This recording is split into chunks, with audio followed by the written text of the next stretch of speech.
ಇವತ್ತೇನು ವೀರೇಂದ್ರ ಚರಂತಿ ಮಠ ಚುನಾವಣೆ ಮಾಡ್ತೇವೆ. ರಾಮಸೂರು ಗ್ರಾಮದಲ್ಲಿ ಇವತ್ತೇನು ಸಭೆ ನಡೀತಾ ಇದೆ. ಒಂದು ಇತಿಹಾಸ ನಿರ್ಮಾಣ ಆಗಿದೆ. ಇತಿಹಾಸ ಇವತ್ತು ಭಾರತೀಯ ಜನತಾ ಪಾರ್ಟಿ ಜೆಡಿಎಸ್ ಮೈತ್ರಿ ಎನ್ಡಿಎ ಕೇಂದ್ರದಲ್ಲಿ ನರೇಂದ್ರ ಮೋದಿ ಅವರ ನಾಯಕತ್ವ ಈ ಒಂದು ವೇದಿಕೆಯಲ್ಲಿ ಯಡಿಯೂರಪ್ಪನವರು ಕುಮಾರಸ್ವಾಮಿ ಅವರು ನಾವೆಲ್ಲ ಕೂತೀವಿ ಅಂತಂದ್ರೆ ಬಹುಶಃ ಸಿದ್ದರಾಮಯ್ಯ ಅವರಿಗೆ ಹೆದರಿಕೆ ಸ್ಟಾರ್ಟ್ ಆಗಿ ಈಗಾಗಿ 4-5 ದಿವಸ ಬಂದೋಗಿದ್ದಾರೆ. ಬಹುಶಃ ಮತ್ತೆ ಮಾಡಿ ವಾಪಸ್ ಬರ್ತಾರೆ ಅವ್ರಿಗೆ ಬಾಗಲಕೋಟೆಗೆ. ಹೆದರಿಕೆ ಸ್ಟಾರ್ಟ್ ಆಗಿದೆ. ದಾವಣಗೆರೆಯಲ್ಲಿ ಹೆದರಿಕೆ ಸ್ಟಾರ್ಟ್ ಆಗಿದೆ. ಹೀಗಾಗಿ ಇವತ್ತು ಸಿದ್ದರಾಮಯ್ಯನವರ ಅಂತ್ಯಕಾಲ ಬಂದಿದೆ. ಈ ಸರ್ಕಾರದ ಅಂತ್ಯಕಾಲ ಬಂದಿದೆ. ಅಂತ್ಯಕಾಲ ಇವತ್ತು ಎಲ್ಲೆಲ್ಲಿ ಹೋಗ್ತಾರೆ ಇದೇ ರೀತಿಯಾದಂತ ಹುರುಪು ಉತ್ಸಾಹ ಜನರಲ್ಲಿ ಇದೆ. ಸಿದ್ದರಾಮಯ್ಯನವರ ಭ್ರಷ್ಟ ಸರ್ಕಾರ ಅದು ಕಿತ್ತೊಗಿಬೇಕು. ಮತ್ತು ಸಿದ್ದರಾಮಯ್ಯನವರು ಹೆಂಗಂದ್ರೆ ಯಾವಾಗಲೂ ಸುಳ್ಳು ಹೇಳ್ತಾರೆ. ಅವರು ಸುಳ್ಳಿನ ಸರ್ದಾರ್ ಯಾರಿದ್ರೆ ಅದು ಸಿದ್ದರಾಮಯ್ಯ ಅಂತ ಇವತ್ತು ಹೇಳ್ಬೇಕಾಗುತ್ತೆ. ಸಿದ್ದರಾಮಯ್ಯ ಅವ್ರು ಸಿದ್ದರಾಮಯ್ಯ ಇಲ್ಲ, ಸುಳ್ಳು ಸಿದ್ದರಾಮಯ್ಯ ಅಂತ ಇವತ್ತು ಹೇಳ್ತಾ ಇದ್ದೇನೆ. ಇವತ್ತು ಇಲ್ಲಿ ನೋಡಿ ಎಲ್ಲಿ ಮೈಸೂರಿನಲ್ಲಿ ಸೋತೋಗಿದ್ರು. ಮೈಸೂರು 30,000 ಮತಗಳ ಅಂತಂದ್ರೆ ಸೋಚ್ ಕಳಿಸಿದ್ರು. ಆದ್ರೆ ನೀವು ಬದಾಮಿ ಬಾಗಲಕೋಟೆ ಜನ ಅವ್ರು ಕೈ ಹಿಡಿದ್ರಿ, ಮುಖ್ಯಮಂತ್ರಿ ಆದ್ರು.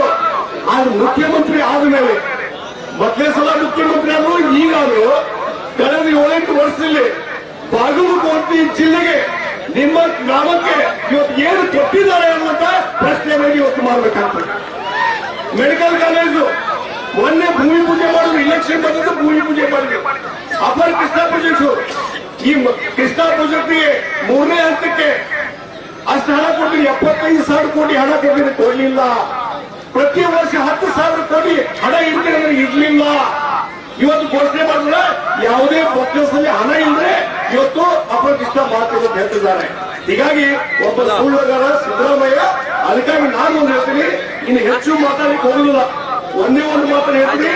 ಇವತ್ತೇನಾದ್ರೂ ರಾಷ್ಟ್ರದಲ್ಲಿ ಯುದ್ಧ ನಡೆದಿದೆ, ಇಡೀ ಜಗತ್ತಲ್ಲಿ ಇವತ್ತು ಭಾರತದ ಜನ ನಾವು ಸುರಕ್ಷಿತವಾಗಿ ಇದ್ದೇವೆ ಅಂತಂದ್ರೆ ಅದಕ್ಕೆ ಮೂಲ ಕಾರಣ ನರೇಂದ್ರ ಮೋದಿ ಅವರ ನಾಯಕತ್ವ. ಮತ್ತು ಇವತ್ತೇನು ಇಲ್ಲಿ ವೇದಿಕೆಯಲ್ಲಿ ಯಾಕಂದ್ರೆ ಹಿಂದೆ ಕುಮಾರಸ್ವಾಮಿ ಅವರು ನಾನು ಯಡಿಯೂರಪ್ಪನವರು ಮೈತ್ರಿಕೂಟ ಆದಾಗ ಅವತ್ತು ನಾನು ರೆವಿನ್ಯೂ ಮಿನಿಸ್ಟರ್ ಇದ್ದೆ. ಅವತ್ತು ನಾನು ಕುಮಾರಸ್ವಾಮಿ ಅವರಿಂದ ಯಡಿಯೂರಪ್ಪನವ್ರು ಹೇಳಿದ್ದೆ, ನಮ್ಮ ಇಬ್ಬರು ಮೈತ್ರಿಕೂಟ ಹೀಗೆ ಮುಂದುವರೆದ್ರೆ ಕಾಂಗ್ರೆಸ್ ಧೂಳಿಪಟ ಹಾಕ್ತಿದ್ವಿ. ಈಗ ಸಮಯ ಬಂದಿದೆ.